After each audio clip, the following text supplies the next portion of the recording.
고맙습니다.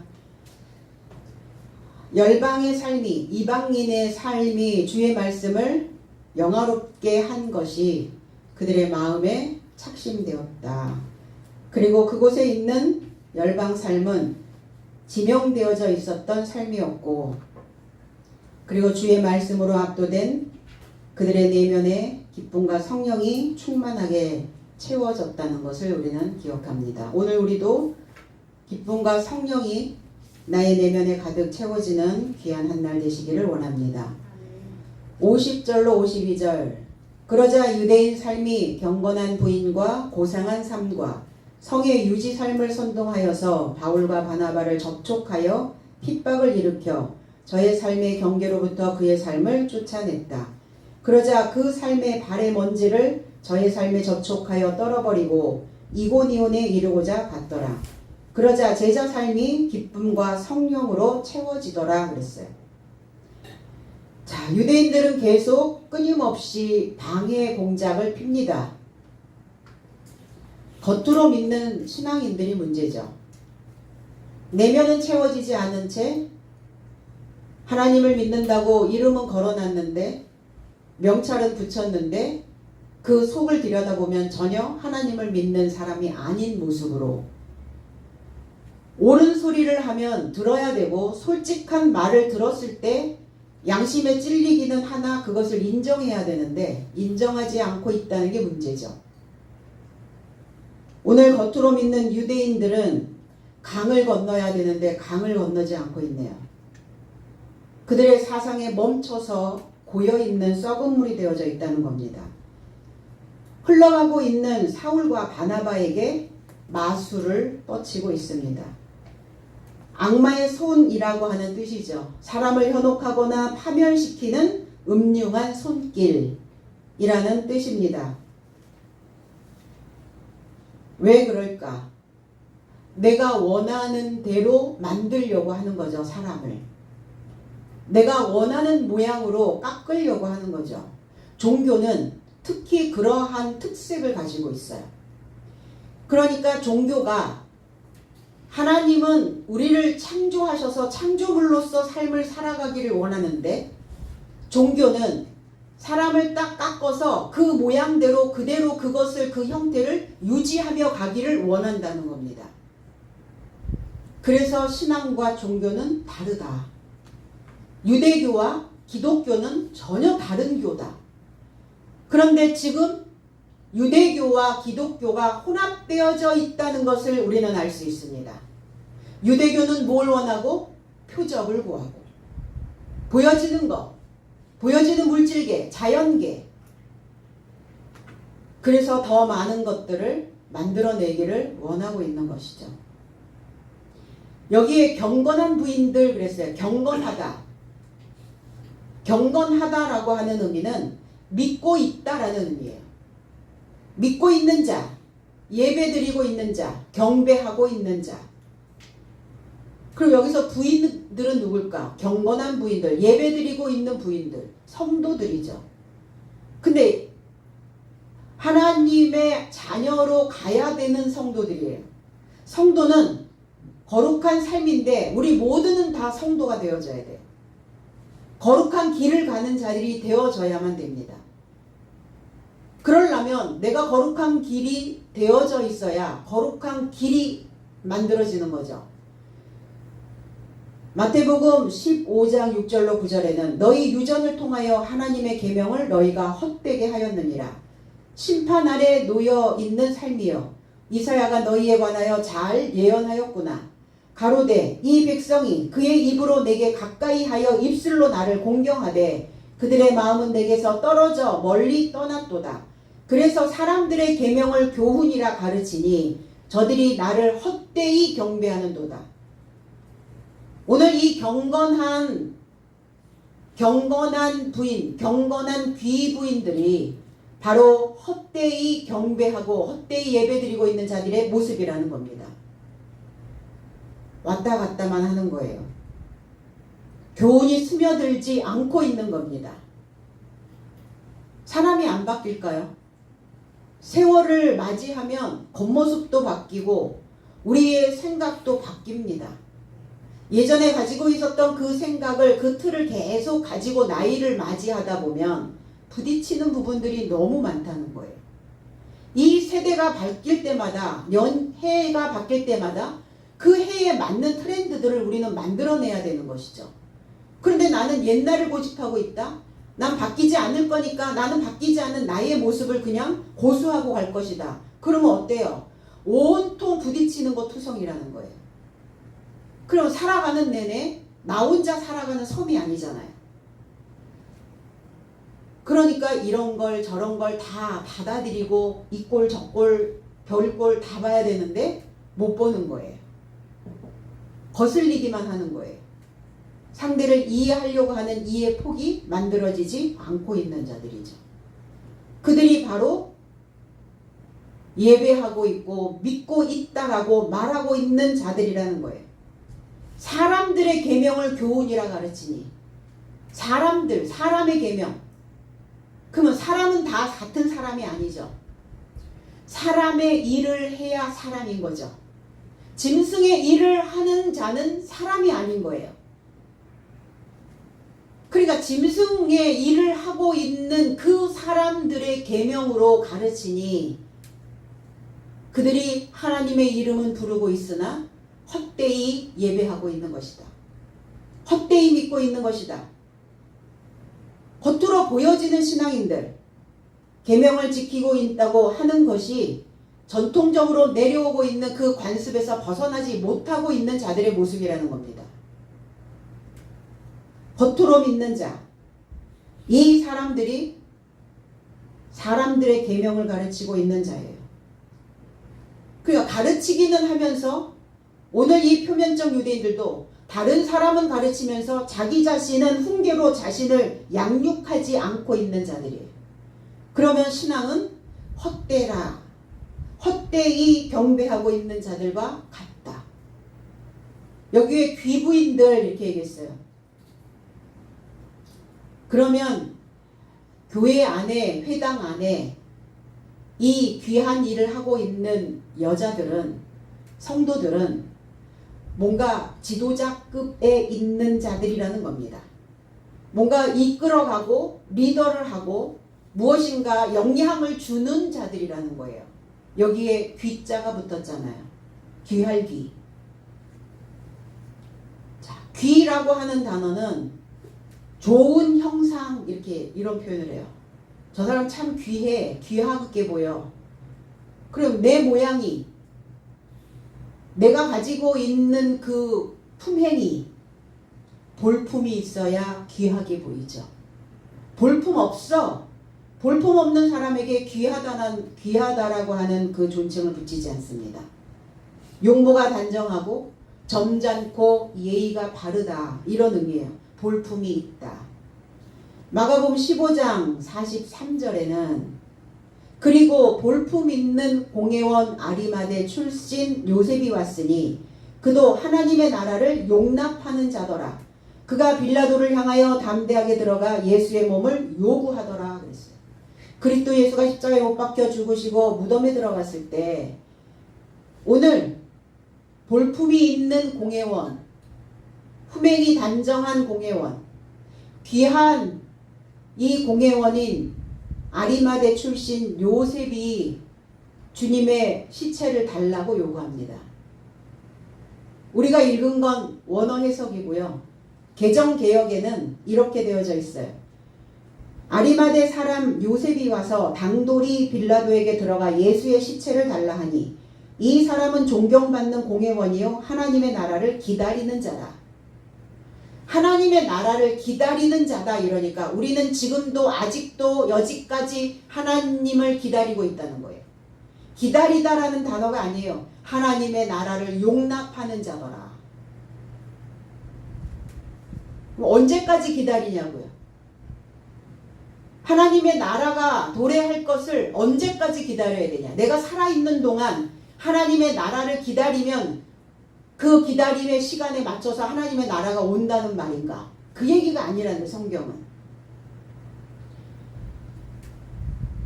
아리마대라고 하는 의미는 높다라는 의미를 가지고 있어요. 이 라마라고 하는 단어인데 일으키다, 주제 넘다 이런 의미를 가지고 있어요. 내 주제가 어떤데? 우리는 주제가 넘다라고 하는 이 단어를 쓰죠. 자기 분수에 맞지 않고 지나쳐서 건방지다라고 쓸 때 주제 넘게 말이야. 네가 뭔데 주제 넘게 이런 표현을 한단 말이에요. 그런데 오늘 아리마대 요셉은 주제 넘었어요. 주제 넘어야 합니다. 내 라인에 내 수준에 맞춰서 살면 나의 이 주제를 못 넘어가요. 못 넘어가면 귀해질 수 없어요. 볼품이 없어집니다. 주제를 넘어가지 못하니까.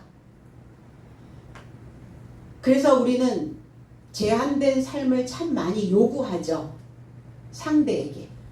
요만큼, 요 선 지켜야 되는 것. 물론 지켜야 되죠.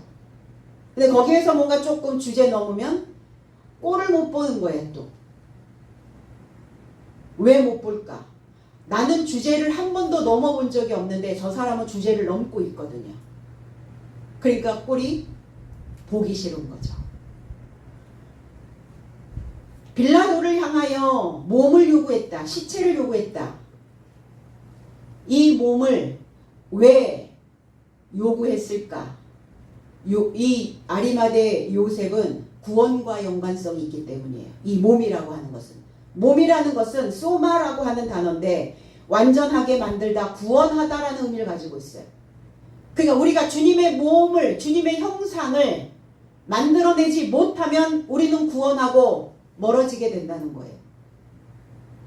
그러니까 주님의 형상을, 주님의 몸을 요구했던 건 나는 구원받아야 되는 사람이다 라는 표현을 하고 있는 거죠. 그는 공회원이었습니다. 유대인의 공회에 있는 회원이었다고요. 유대교에 있는 회당의 회원. 그러니까 머리죠. 우두머리라는 거예요. 뭔가를 지도하고 뭔가를 결정하고 뭔가를 조언해 줄 수 있는 그 위치에 있었던 사람이었어요. 어떻게 해야 볼품이 있어질까요? 어떻게 해야 우리가 귀하게 되어질까요? 교훈이 메꿔져야 됩니다. 진리의 교훈이, 진리의 지식이, 거룩한 영이, 거룩한 깨끗한 그 생각이 울퉁불퉁한 내 삶을 메꿔야, 그래야 볼품이 있어져요.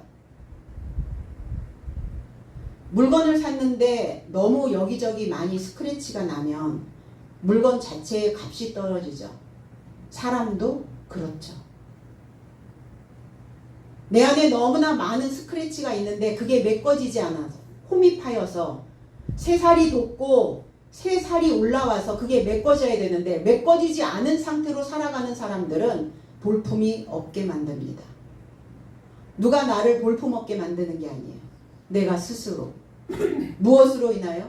내 마음으로 인하여. 성의 유지들. 이 유지들은 누구냐? 먼저 온 자들이에요. 먼저 되었다라고 말하는 자들입니다. 두목입니다. 제1인자라고 말하는 자들입니다. 나는 이 지역에 내가 1인자야. 우리는 유지라고 얘기하죠. 아, 저분 우리 동네 유지야. 뭐가 영향력을 끼치는 사람을 우리는 유지라고 이야기를 합니다. 유력자들, 두목이 되어져 있는 자들. 계시록 21장 1절에 그리고 내가 새 하늘과 새 땅을 알아보았다. 왜냐하면 첫째 하늘과 첫째 땅이 지나갔고 바다도 더 이상 있지 않더라 그랬어요. 여기에서 첫째라는 단어예요. 유지라는 단어가. 유력자라는 의미가 첫째. 내가 먼저 왔어. 나는 우두머리야. 나는 영향력을 끼칠 수 있어. 이런 사람들이라는 거예요. 그러니까 첫째 하늘과 첫째 땅이 지나가야. 지나간다는 거는 뭐예요?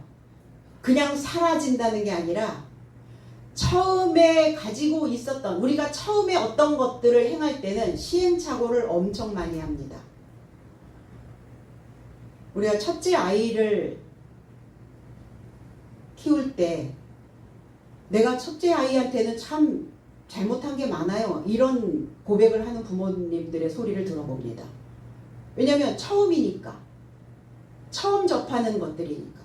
내가 처음 접하는, 우리도 처음 접하는 삶이었기 때문에 내 인생의 초반에는 너무나 많은 시행착오들과 너무나 많은 실패들을 경험했다는 거예요.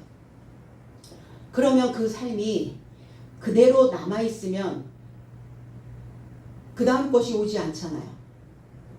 그러니까 그 첫째 것이 그냥 물러가는 게 아니라 첫째 것은 메꿔져야 정경에 있었던 것들이 배경으로 물러가게 됩니다. 근데 이 처음에 있었던, 초반에 실패하였던, 시행착오하였던 이 먼저 것이, 첫째 것이 앞에 정경으로 딱 버티고 있으면 새로운 삶이 올 수가 없어요.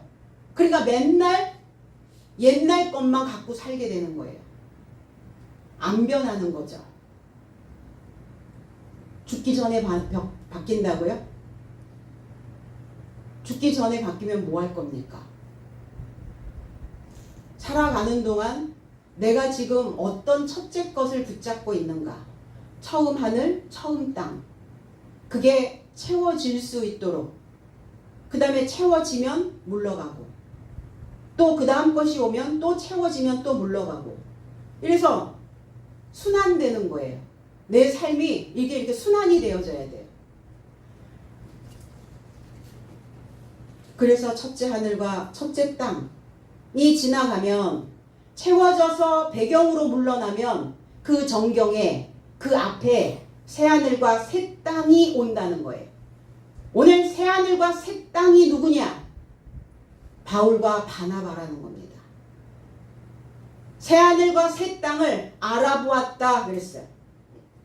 알아보셔야죠. 내가 처음 하늘과 처음 땅으로 유지되고 있는지, 아니면 새하늘과 새 땅인 내 삶으로 변화되고 바뀌고 있는지 알아보셔야 된다는 겁니다. 그들을 선동하기 시작했습니다. 자극하는 거예요. 재촉하는 겁니다. 박차를 가하는 거예요. 사람들의 속성 속에는 참 못돼 먹은 구석이 있어요. 신앙인임에도 불구하고, 자, 신앙생활을 안 하는 사람들은 그렇다고 칩시다. 왜? 모르니까. 하늘을 모르니까. 하나님 무서운 줄을 모르니까. 그렇게 산다고 칩시다. 그런데 하나님의 이름을 부르고 있는 자들이 하늘 무서운 줄을 모르고 행하고 있는 거예요. 왜 그럴까요? 자기들의 감정이 수위를 넘었거든요. 그러니까 자극하고 선동하고, 왜냐면 자기 혼자 하자니 마음이 쫄리거든요. 그러니까 주변에 있는 사람들을 선동해서 사람들을 모으는 거예요. 모아져야 힘이 만들어지죠. 그게 옳은 일이라고 생각을 하니까 자극하고 선동하고 박차를 가하겠죠. 부채질하는 거예요. 부채질할 선자거든요. 이게 부채질하는 거예요. 불씨가 요만큼 있었는데 막 부채질 해가지고 불씨를 확 키워내는 거예요. 우리 그러죠. 저 사람하고 나하고는 상관이 없어. 사실 여기에 있는 유력자들과 여기에 있는 귀부인들은 바울과 바나바와 그렇게 많이 마찰이 일어나지 않는 사람들이에요. 그렇게 만날 시간들도 많지 않은 사람들이에요. 별로 그렇게 상관이 없어요. 솔직한 설교를 했어도 그렇게 많이 자극되지 않았던 사람들이에요. 그런데 표면적 유대인들이 자극을 시키는 거예요. 누군가의 흉을 보면, 누구의 뒷담화를 하면 어때요? 나는 그 사람을 한 번도 본 적이 없는데 선입견이 만들어지죠. 편견이 생긴다는 거예요. 그래서 그 사람을 딱 만났을 때 내가 들었던 1차적인 정보가 있거든요. 그 사람, 저 사람 저런 사람이래. 저런 사람이래. 그런 사람이래. 그렇대. 이렇게 해서 선입견을 갖게 된다는 거예요. 그 나하고는 감정적인 어떤 대립을 한 번도 하지도 않았음에도 불구하고 그 감정에 자극을 받게 되는 거예요. 지금 그 상황이 벌어진 거죠. 하나님의 이름을, 말씀을, 성경을 설교하고 있는데 바울과 바나바가 벗어났겠어요? 하나님의 말씀이 아닌 바울과 바나바가 당했던 그 복수심에 불타서 거기에 대고 설교를 했겠습니까? 그렇지 않음에도 불구하고 유대인들 스스로가 그것을 들을 수 없는 귀가 되어져 버린 거예요.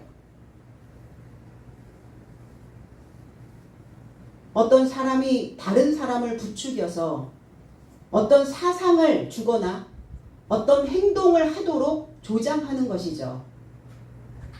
그리고 박차를 가하고 있는 거죠. 자, 박차를 가한다는 것은 승마를 할 때 그 신는 신발이 있거든요.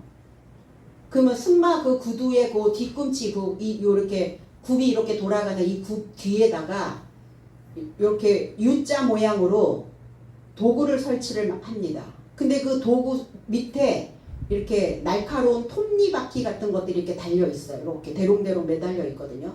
그러면 그 신발을 신고 딱 말 위에 올라가서 여기 끝에 달려있는 대롱대롱 매달려 있는 이 톱니로 배에 그 말에 배를 툭툭툭 치는 거예요. 그럼 아프겠죠, 말이. 이 배가 아플 거 아니에요. 톱니바퀴가 계속 거슬리니까, 찌르니까. 그러면 이제 달리게 되는 거예요. 달리고 있는 말에 박차를 가한다. 이런 표현이에요. 그게 박차예요. 그 도구가 박차라는 단어예요. 지금 그러고 있는 거예요. 그래서 사람들에게 무엇인가를 찾고 신호를 보내고 부정적인 요소를 계속 심어주고 그리고 부정적인 요소에 박차를 가하고 있는 겁니다. 그 좋은 쪽으로 박차를 가하면 얼마나 좋겠어요. 그러면 이들도 자기들이 가지고 있는 자기들의 사상을 전하기 위해서 박차를 가하고 있다면 우리는 더더욱 이 말씀을 듣고 이 말씀을 먹고 이 말씀을 입고 있는 우리는 더더욱 이 복음의 메시지로 나 자신을 박차를 가해야 되지 않을까. 그리고 그들을 핍박하였습니다. 바울과 바나바를 핍박했어요. 추적하고 있습니다. 마태복음 5장 44절에 그러나 나는 너의 삶에게 말한다. 너의 원수 삶을 사랑하고 너의 삶을 저주하는 삶을 축복하라. 너의 삶을 미워하는 삶을 잘해주고 너의 삶을 모욕하는 삶과 너의 삶을 받게 하는 삶에서 초월하여 기도하라. 가능합니까 이게? 원수가 누굽니까? 미워하고 있는 마음이에요. 증오하고 있는 내 마음이에요. 누군가를 미워하고 누군가를 증오하고 누군가를 싫어하고 그 싫어하고 있는 그 마음이 원수예요. 원수 같은 사람 꼴 안 보면 되죠. 근데 이 원수를 어떻게 사랑하냐고요. 그게 나니까 사랑하라는 거예요. 너희 속에서 미워하고 증오하고 사람들을 업신여기고 깔보고 무시하고 있는 그 원수된 생각을 사랑하고 그리고 너의 삶을 저주하는 삶을 축복하라. 저주한다는 것은 뭐냐? 나는 이런 사람이야. 운명 지어 놓는 거예요. 그리고 나를 확 끌어내리죠. 사람과 비교하죠. 열등감 갖죠. 자격지심 만들어지죠. 피해의식 있죠. 그 생각 자체가 자신을 저주하는 거라는 거예요. 그럼 어떻게 해야 돼요? 저주하는 삶을 축복하라. 좋은 말로 좋은 메시지로 축복하라. 너의 삶을 미워하는 삶을 잘해주고 너의 삶을 미워하는 삶, 나를 미워하는 삶이 누구겠어요? 내가 내 안에 원수의 생각들을 만들어주고 내가 내 삶을 바닥으로 끌어내리고 그러면 그 삶이 또 볼품이 없으니까 또 내 모양이 초라하고 싫고 내가 또 왜 이러지? 이러면서 핀잔하고 그 미워하는 삶을 잘해주고 잘 대해주고 너의 삶을 모욕하는 삶, 박해하는 삶, 핍박하는 삶에서 너희들이 지금 하고 있는 그 생각에서 초월하여 하나님을 향하여 소원해라.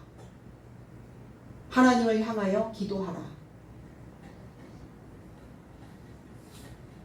그러니까 우리는 삶을 마치는 생애 마감을 하는 그 순간까지 우리는 훈련이에요. 이 사고의 훈련을 하지 않으면 내 안에서 원수가 있는지, 내가 나를 저주하고 있는지, 내 삶을 내가 미워하고 있는지, 나를 모욕하고 있는지, 내가 나를 박해하고 있는지조차도 알지 못하고 누군가 나에게 조금 어떤 꺼리를 던져주면 속에서 팡 터져버린다는 거예요. 그 왜 터져요? 내가 그렇게 하고 있었거든요. 내가 나한테 그렇게 하고 있다가 상대가 나한테 네가 지금 그렇게 하고 있거든 이걸 확인시켜주는 상황이 만들어지니까 팍 터지는데 야, 내 안에 이런 요소가 있었구나. 이렇게 인지하는 사람은 내 자신을 초월하여 기도가 나옵니다. 근데 그러지 못한 사람은 너 때문이야 이렇게 되죠. 세상은 너 때문은 없더라고요. 내가 문제가 없으면 우리나라 언어는 너무나 대단해요. 내가 문제가 없으면 문제가 없다. 내가 문제가 많으면 다 온통 문제투성이에요. 다 거슬려요. 다 미워요. 다 증오하게 됩니다. 그 신앙생활 안에서 해야 되는 일들이에요. 이런 훈련이 있어야 되는 거예요. 오죽하면 천주교에서 그걸 하라고 하겠어요. 내 탓이요, 내 탓이요, 내 탓이로 소이다. 그들은 그게 무슨 의미인지 모르고 그냥 읽기만 하고 읊조리기만 하고 있지만 그게 무슨 내용인지 우리는 알잖아요. 내 안에 원수가 나를, 내 안에 저주하는 내가, 미워하고 모욕하고 핍박하는 내가 그러고 있구나.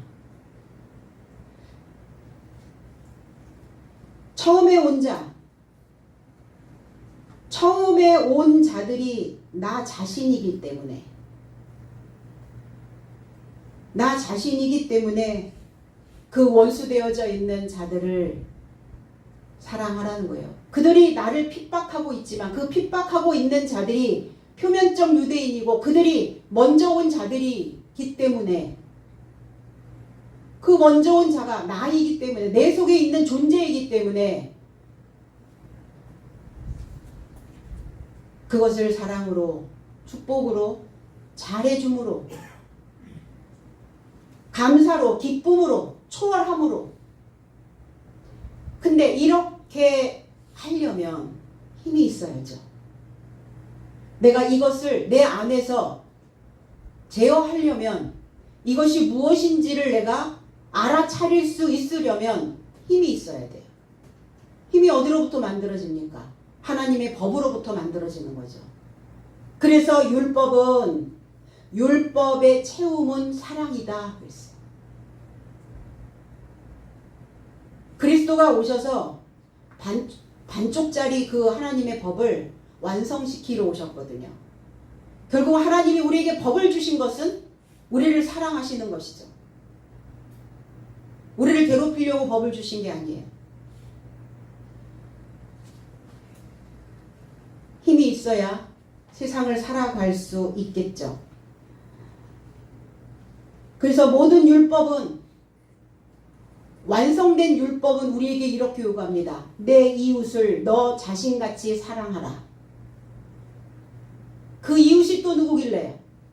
뒷집입니까? 앞집입니까? 옆집입니까? 그 이웃이 누구예요? 이방인들입니다. 하나님을 알지 못하는 자. 그러니까 머리로는 알아. 사람들은 그렇게 머리로는 알겠는데 가슴이 말을 못하네. 가슴으로 모르겠어.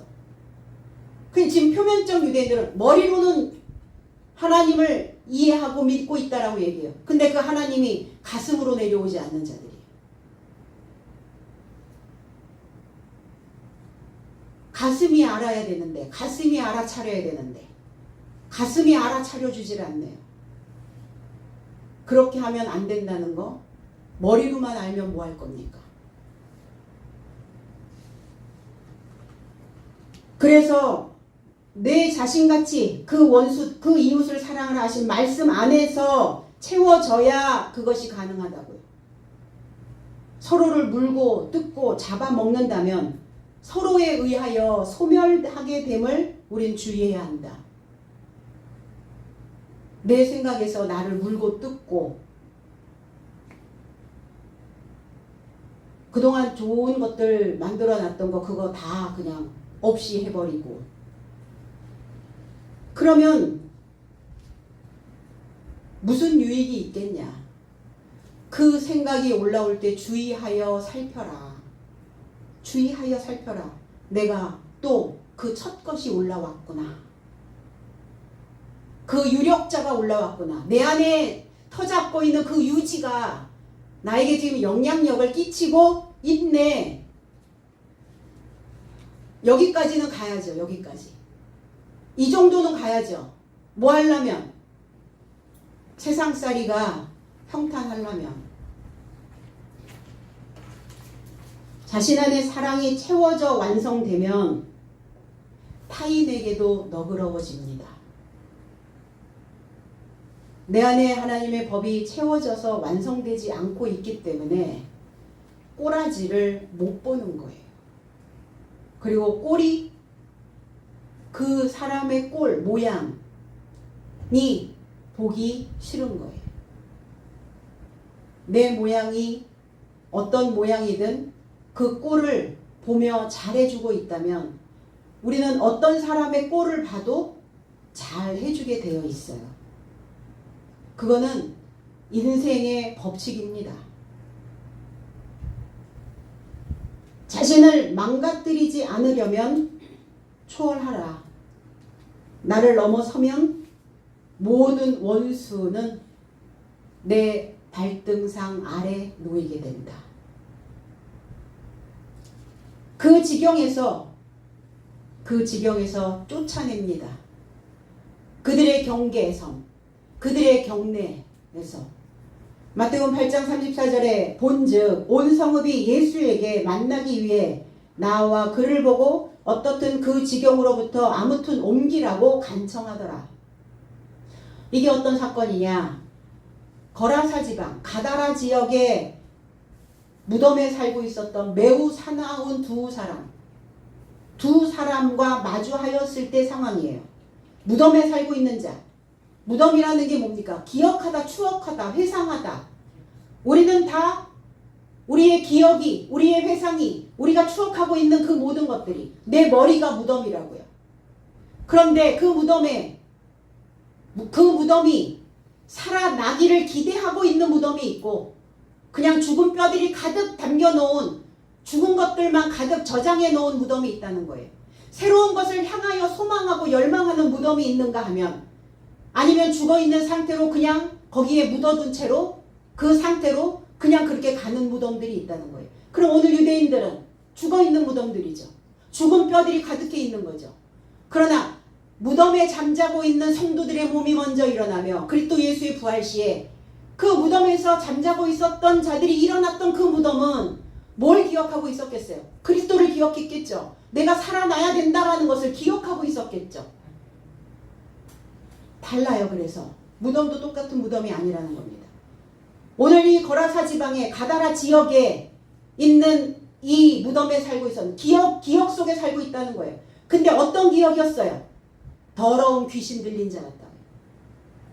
귀신 들린 자, 그가 얼마나 힘이 센지 아무도 그를 제어할 수 없었다. 우리 안에서 폭발적인 분노가 올라오면 제어할 수 없죠. 이 거라사 지역은 요단 약복강 유역이에요.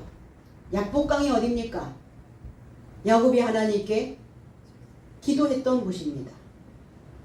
이 거라사, 가다라라고 하는 의미는 공격하다, 군집하다, 반격하다라는 뜻이에요. 그러니까 주님을 딱 만나는 순간 반격, 공격 이거 하고 있는 거예요. 그냥 우리의 기억 속에 뭐가 있느냐예요. 여러분들의 기억 속에 뭐가 있습니까? 우리의 기억 속에 귀신도 살고요. 우리의 기억 속에 거룩한 영도 산단 말이에요. 부정이냐 긍정이냐, 좋은 것이냐 나쁜 것이냐, 무엇을 기억하며 살아야 되는가. 이 귀신이라고 하는 의미는 뭐냐? 분열하다, 갈라놓다, 이런 의미를 가지고 있어요. 다이모니온이란 단어, 분배하고 갈라놓고 분열시키고 이런 거. 오늘 유대인들의 행동도 바울과 바나바를 그 경내에서 옮기라고 협박하고 핍박하고 쫓아내고 있는 모습이에요. 오늘 무덤에 귀신 들린 그 두 사람이 그리스도 예수를 보자마자 아무튼 우리의 지경에서, 내 구역에서, 내 경내에서, 내 삶으로부터 옮겨라 이렇게 얘기했던 것처럼 똑같은 상황이 벌어진 거예요. 그럼 유대인들 속에 그들은 귀신이었다는 거예요. 그들은 분열시키고, 그들은 이간질시키고, 그리고 갈라선 자들이에요. 누구와? 하나님과 갈라선 자. 하나님과 갈라섰다고. 갈라섰으니까 상관없이 살겠죠. 그리고 바울과 바나바는 발에 티끌을 떨어버립니다. 발에 먼지를 떨어버리는 이유가 있을 거 아니에요. 이 티끌이라고 하는 의미는 회칠하다라는 의미를 가지고 있어요. 마태복음 10장 14절에 그리고 누군가 너의 삶을 맞이하지 않거나 너의 말을 듣지 않는다면 그 집이나 성에서 나오고 너의 발에 먼지를 떨어내라 그랬어요. 왜 발에 먼지를 떨어내라는 것인가? 마태복음 23장 27절에서는 정죄에 빠진 서기관과 바리새인의 삶이여 너의 삶에게 화로다. 회칠당한 무덤과 거의 같아졌기 때문이다. 무슨 삶이든 실로 외부로부터는 아름답게 비춰지나 그 내부는 죽은 삶의 뼈와 더러운 것이 가득하도다. 이게 유대인들의 모습이에요. 기독교가 아닌데 기독교 안에 유대교가 들어와서 기독교가 아닌 유대교를 믿고 있는 자들의 모습입니다. 죽은 뼈들이 가득한, 더러운 것이 가득한, 회칠당한 무덤이다. 그러니까 오늘 바울과 바나바는 그들에게 교훈을 주고 있는 겁니다. 너희들을 회칠한 무덤이야. 내 발에 먼지를 회칠한 것을, 먼지를 털어버리면서 그들에게 뭘 요구했겠어요? 뭘 원했겠어요? 깨달으라고요. 내가 너희들에게 이 회칠한 것을, 이 먼지를 털어버릴 때 너희들의 신앙이 혹여 회칠한 무덤과 같지 않은가 깨달으라.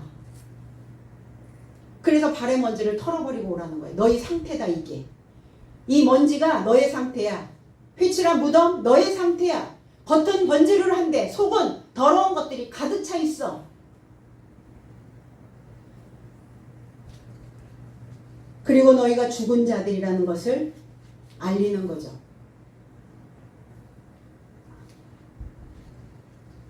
그래서 죽은 자들이라는 것을 알리고 싶은데 유대인들은 이해하지 못하고 깨닫지 못합니다. 그리고 바울과 바나바가 그 발의 먼지를 털어버린다는 것은 나는 너희와는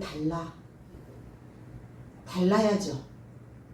똑같으면 되겠습니까? 모든 교회가 똑같으면 되겠어요? 모든 기독교가 똑같으면 되겠냐고요. 똑같아야 되는데 하나님을 믿는 그 교회가, 기독교가 같은 말을 해야 되는데 같은 말을 하지 않고 있다는 거예요. 그러면 달라야죠. 우리는 달라. 우월감이, 거대한 우월감이 아니에요. 제가 이 메시지를 전하는 제가 거대한 우월감에 빠져서 나만 옳고 나만 괜찮고 이거여야 된다라고 말하는 게 아니에요.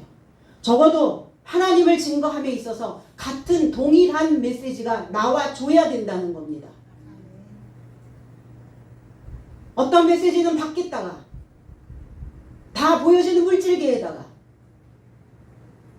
잘 먹고 잘 사는, 하나님을 안 믿는데 잘 먹고 잘 사는 사람들은 어떻게 해석할 거냐고요.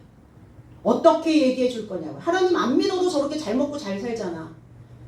꼭 뭐 하나님 믿어야 잘 먹고 잘 살아? 그런 하나님이 아닌데 그렇게 만들어 놓고 있단 말입니다. 우리가. 그러니까 나는, 바울과 바나바는 오늘 본보기를 본보기를 보여주는 겁니다. 나는 너희들의 신앙과 너희들의 믿음과 너희들이 부르고 있는 그 하나님 다른 거야. 우리의 신앙의 지역을 침범하지 말라고 내버렸어요. 내가 지금 알고 있는 내 신앙관, 그 경내에서 나가라. 어떤 지역이기도 하고 어떤 장소이기도 하고 어떤 곳이기도 하지만 오늘 이 경내라고 하는 의미는 내가 지금 믿고 있는 유대라고 하는 그 지역에서 나가라 이렇게 됩니다. 더 이상 솔직한 메시지 필요 없다 이렇게 됩니다. 믿던 대로 믿을 것이다. 하던 대로 할 것이다. 먹던 대로 먹을 거야. 이렇게 얘기하는 거예요. 얼마나 융통성이 없습니까? 그러니까 그들은 심판을 자처하고 있는 겁니다. 그러면 그들의 마당을 밟아줄 수 있을까요? 마당을 밟아주지 않고 있다는 것은 그 마당에 어떤 씨도 뿌릴 수 없다는 거예요. 말씀이 들어가야 그 마당이 밟히거든요. 골고루 다져진다는 거예요. 마음 바탕이 다져지지 않으면 늘 흙먼지만 날려요. 회칠한 무덤과 같이 만들어진다는 겁니다. 그러니까 듣지 않고 있으니까 밖에 내던져 버린다는 거예요. 밖에 버리워져 사람들의 발에 밟힐 뿐이니라. 씨가 뿌려지지 않으면 씨를 뿌리기에 적합한 바탕이 되어져 있지 않으니까 수확할 게 아무것도 없는 거예요. 교회 막 다녔는데 수확할 게 하나도 없어요. 입술로는 나를 존경하는 듯 하나 하나님의 이름은 부르고 있으나 그들의 형태는 똑같아. 바뀌지 않는 거예요. 사고의 패턴, 사고의 수준 늘 그 자리에 있는 거예요. 그럼 말씀을 먹었으면 양식이 들어가면 힘을 내야죠. 힘이 만들어져야죠. 옛날에 살던 패턴대로 똑같이 살면서 하나님을 믿는다고 뭘로 증거할 거냐고요. 저 사람이 교회 다니더니 힘이 있어졌어. 지혜로워졌어. 달라졌어. 입에서 나오는 그 언어가 굉장히 달라. 뭐가 좀 달라져야죠. 너희의 인생에서, 그들의 인생에서, 표면적 유대인의 그 삶에서 봄날은 가야 됩니다. 봄날은 안 가야 되나요? 하나님을 믿는다고 싹은 텄어요. 봄이니까. 싹은 텄는데 데미지를 안 받고 싶은 거예요. 봄이라는 건. 그러니까 봄날이 가기를 원하지 않죠. 따뜻한 햇빛도 적당하고 바람도 적당히 불고 눈도 이제 다 녹고 쌩쌩 부는 겨울바람도 없고 뜨거운 장렬한 여름도 없고 그러니까 봄날이 가지 않고 있으니까 어때요? 여름이 올 리가 없죠. 성경에서 여름은 어떤 시기인데? 수학의 계절인데 뜨거운 태양이 비쳐서 그 알곡들이 튼실하게 토실토실 그 안에서 툭툭 붉어지면서 익어가야 되는데 봄날이 가지 않고 있으니까 어때요? 자기 입맛대로, 자기가 원하는 대로, 자기만의 어떠한 그 자기의 만족 안에서 자기 좋을 대로만 믿고 있는 표면적 유대인들의 삶이라는 겁니다. 없을까요? 이 시대에? 이 시대의 교회의 지도자는, 성도는 그런 사람들이 없을까요? 한여름의 뜨거운 열기처럼 그 말씀의 열정들을 우리는 쏟아내야 될 줄로 믿습니다. 다시 불이 붙어야 그래야 내 안의 곡식들이 그 말씀들이 영그러가기 시작한다는 겁니다.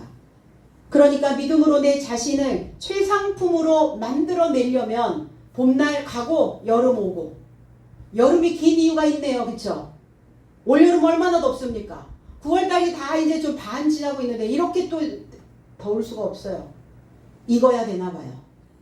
아직 영글지가 않았나 봐요. 그리고 이고니온으로 갑니다. 이고니온이라고 하는 의미는 담다라는 뜻이에요. 같다라는 의미예요. 자리를 내주다 이런 의미예요. 바울과 바나바의 자리, 바울과 바나바의 모양. 저와 여러분들이 신앙생활을 하는 것은 누군가 내 모양을 닮아가고 있다는 겁니다. 부모는 자식이 내 모양을 닮기를 소망하고, 스승은 제자가 그 스승의 모양이 되어지기를 기뻐하고, 이거 해야 되잖아요.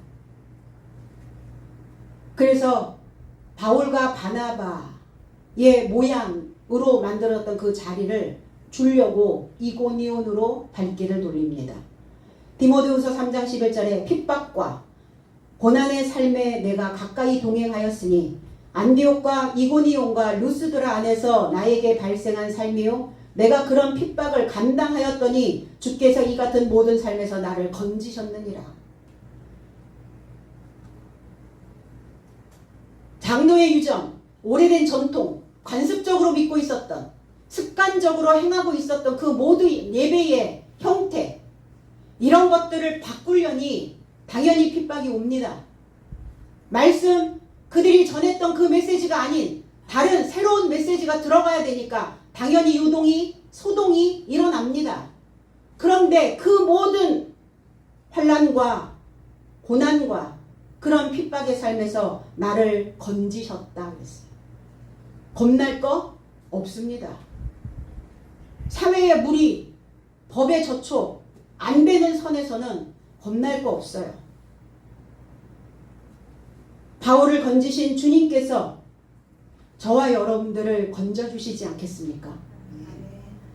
마태복음 6장 13절에 나의 삶을 시험에 들어 감당케 하지 마옵시고 오히려 나의 삶을 악에서 떼어내 건져주옵소서. 이는 현세대 삶에 이르는 나라와 능력과 영광이 아버지의 소유이기 때문입니다. 내가, 여러분이 아버지의 소유이기 때문입니다.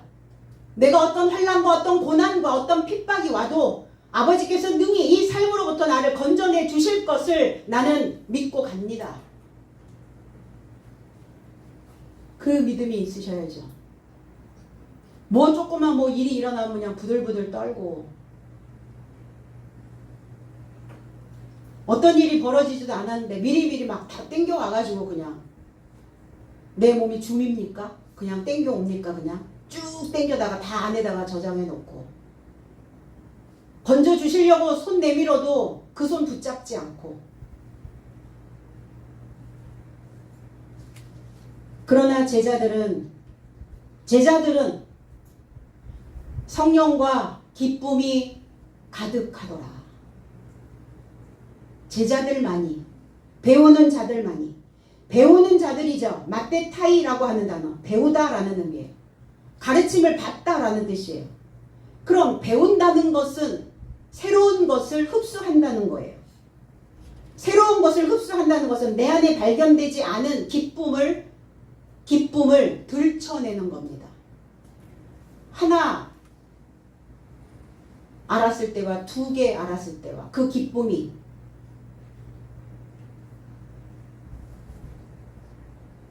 그리고 배운다는 건 발효된다는 거예요. 배움이 없으면 발효가 되지 않아요. 우리는 숙성된 것을 좋아합니다. 숙성. 그걸 거꾸로 하면 성숙. 배우지 않으면 인간은 성숙하지 않아요. 배운다는 것은 좋은 술이 된다는 겁니다. 좋은 술 먹기를 좋아하죠. 한잔 하면 어때요? 즐겁죠? 기쁘죠? 뭐가 이게 마음이 이게 업그레이드가 되죠? 안 드셔보셨나요? 저만 먹었나요? 세상의 술이 아니라 하나님의 교훈의 술. 잘 숙성된, 잘 발효된. 그런데 발효가 되느냐, 썩느냐예요. 그 한 끗 차이. 썩었어. 못 먹어요. 발효가 잘 됐어. 좋은 술이 되는 겁니다. 그래서 말씀의 술이, 교훈의 술이 들어가야 기쁨이 올라옵니다. 유쾌함, 기쁨, 행복함. 여러분 어떨 때 기쁘세요? 어떨 때 여러분들이 행복하십니까? 행복은 얼마큼 행복의 강도가 세냐? 행복은 강도가 아니라 행복은 빈도다. 일상생활에서 느끼는 얼마만큼 자주자주 행복감의 빈도수가 늘어나느냐. 매사에 감사가 있을 때 일상 자체가 그 빈도가 많아지겠죠. 가장 큰 기쁨이 뭡니까? 상대의 눈 속에 살고 있는 겁니다. 하나님의 눈 속에 내가 있는 겁니다. 관심이죠. 사랑이죠. 나를 찾아줄 때 기쁘죠. 요한 3서 1장 8절에 나는 진리 안에서 활보하는 내 자녀 삶을 듣고자 함이니 이런 삶보다 위대한 기쁨을 나는 갖지 못한다. 복음으로 인하여 자녀를 낳은 것이 위대한 기쁨이다. 바울 사도는 그렇게 표현하는 거예요. 가장 위대한 기쁨이 뭐냐? 복음으로 낳은 자녀다. 나의 기쁨과 면류가 아닌 사랑스러운 삶이다. 그러면 먼저는 나를 낳아야 하고 복음으로 내 삶이 성령인 진리로 채워져서 깨지지 않는 원칙이 되는 겁니다. 기쁨이 없으면 은혜도 없죠. 원칙 안에서 만들어지는 기쁨이 되어야 한다는 겁니다. 오늘 표면적 유대인들이 바울과 바나바를 내쫓은 것은 원칙을 죽인 겁니다. 그리스도 예수를 십자가에 못 박은 것은 그리스도 예수를 십자가에 못 박았기도 하지만 그들이 지켜야 되는 신앙 안에서의 원칙을 그들은 죽여버린 겁니다. 방자 유기 아시죠? 유기 그릇. 그 놋 그릇. 그 방자 유기를 만들 때 원칙이 있답니다. 반드시 담금질을 해야 된대요. 그러니까 담금질을 하지 않으면 텅 두드리니까 파삭 깨져버려요. 깨져버리고 터져버린답니다. 담금질을 하지 않으면. 우리의 삶이 나를 가만히 두진 않죠. 늘 담금질을 하죠. 그 담금질을 해서 하나님의 기쁨이 되게 하시려는 것이라고 그렇게 마음 먹으시면 좋겠습니다. 우리 모두가 다 기쁨과 성령으로 채워지는 한가위가 되시기를 예수 그리스도의 이름 안에서 축복드립니다.